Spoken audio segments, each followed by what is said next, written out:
Hamas کا غزہ میں اپنی حکومت ختم کرنے کا اعلان۔ حکومتی ایمرجنسی کمیٹی کے سربراہ محمد الفرح نے استعفیٰ دے دیا۔ ترجمان حماس کے مطابق غزہ کی حکمرانی چھوڑنے کا فیصلہ اسرائیلی جنگ روکنے کی کوشش ہے۔ انتظام فلسطینی ٹیکنوکریٹ کمیٹی کے حوالے کرنے کو تیار ہے۔ جنگ بندی کے بعد غزہ کے انتظامی ڈھانچے کا حصہ بننے کی خواہش نہیں۔ حماس نے اپنا کام مکمل کر دیا۔ ثالث معاہدے پر عمل درآمد یقینی بنائیں۔ گیند اب ثالثی کرنے والے ممالک کے کورٹ میں ہے۔ حماس 20 سال سے غزہ کا انتظام سنبھالے ہوئے تھی۔ ٹیکنوکریٹ کمیٹی ٹرمپ کے بورڈ آف پیس کی حمایت پر قائم کی گئی۔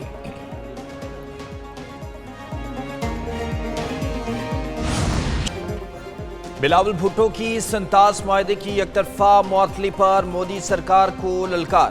گلگت بلتستان میں خطاب کرتے ہوئے بھارت پانی کو ہتھیار کے طور پر استعمال کر رہا ہے۔ سنتاس معاہدے پر کوئی سمجھوتا نہیں کریں گے، جنگ لڑنا پڑی تو لڑیں گے۔ بھارت کو پاکستان سے شکست حسم نہیں ہو رہی۔ پاک افواج نے جنگ میں بھارت کو عبرتناک شکست دی۔ مودی افغانستان کے ذریعے پاکستان میں در اندازی کرنا چاہتا ہے۔ پاکستان میں مداخلت کی بھارتی سازش ناکام بنائیں گے۔ اسرائیل کی ایران میں کی جانے والی سازش ناکام ہوئی۔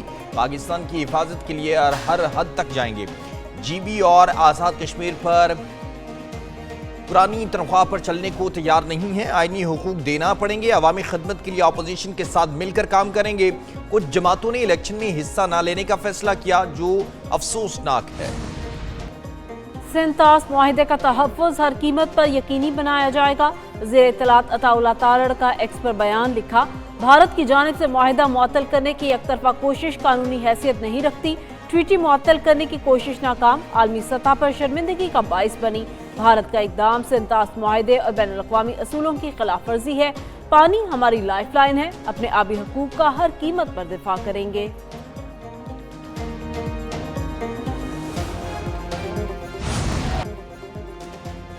شہید آیت اللہ خامنائی کے جنازے کا جلوس تہران میں رواں دواں۔ ایرانی اسپرنگ لیڈر کے اہل خانہ کے تابوت بھی موجود۔ سڑکوں پر عوام کا جمع غفیر، شہری غم سے نڈھال، تصاویر اٹھا کر رہبر اعلیٰ کو خراج عقیدت پیش کیا۔ جلوس امام حسین اسکوائر، انقلاب اسٹریٹ اور آزادی اسکوائر سے ہوتا ہوا مہرآباد ہوائی اڈے پر اختتام پذیر ہوگا۔ شہید علی خامنائی کے جثہ خاکی کو بصریہ ہیلی کاپٹر قم پہنچایا جائے گا۔ تدفین سے پہلے میت نجف اور کربلا بھی لے جائی جائے گی۔ 9 جولائی کو مشہد میں امام رضا کے روضے کے احاطے میں سپرد خاک کر دیا جائے گا۔ ایرانی حکام نے کہا کہ تہران میں مرکزی نماز جنازہ میں شہید رہبر نے سکھا دیا ہے ایران کا عظیم سرمایہ عوام اور اتحاد ہے۔ ایرانی صدر مسعود پزشکیان کہتے ہیں ایران کی طاقت اس کی عوام اور قومی یکجہتی میں ہے۔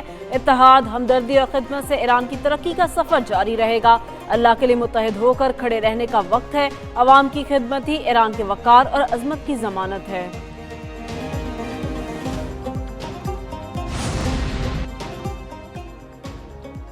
شہید آیت اللہ خامنائی کے قاتل انجام سے نہیں بچ سکیں گے۔ ایرانی آرمی چیف میجر جنرل امیر حاتمی نے خبردار کیا، کہا آیت اللہ خامنائی کے قاتلوں کو انصاف کے کٹہرے میں لانے کی کوششیں ترک نہیں کی جائیں گی۔ ایرانی قوم اور مسلح افواج انصاف کے حصول کے اپنے مطالبے سے کسی صورت دستبردار نہیں ہوں گی۔ اس مقصد کے حصول تک اپنی کوششیں جاری رکھیں گی۔ ایرانی عدلیہ کے سربراہ غلام حسین محسنی نے کہا کہ خامنائی کے قتل کے ذمہ داروں اور امریکہ کو انصاف کے کٹہرے میں لائیں گے۔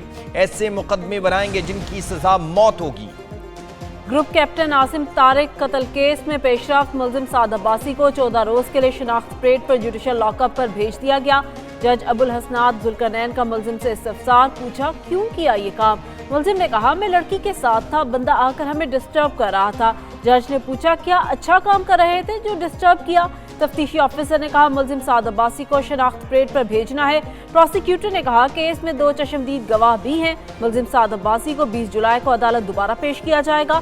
ملزم کے خلاف دہشت گردی کی دفعات کے تحت تھانہ مارگلہ میں مقدمہ درج، FIR commandant air headquarters کی مدعیت میں درج کی گئی۔ قتل، انسدادی دہشت گردی کی سنگین دفعات شامل۔